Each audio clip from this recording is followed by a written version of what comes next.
Welcome to Parsimony, your comprehensive solution for efficient business management. In this video, we'll show you how to create a product bundle using the stock function in Parsimony. First, let's navigate to the stock module. To do this, click on the stock icon on your dashboard. Now we're in the stock module. Here, you can manage your inventory, track stock levels, and create product bundles. Select Product Bundle under Items and Catalog menu.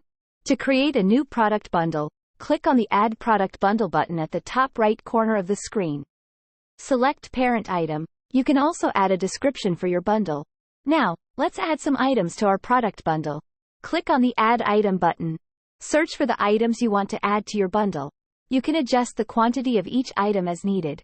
You can disable the product bundle once you experience inventory management issues such as stockouts or overstocking. Once you've added all your items, click Save to save your product bundle. Let's review our product bundle. You can see all the items added. That's it. You've successfully created a product bundle in Parsimony. You can now use this bundle to simplify your inventory management and sales processes.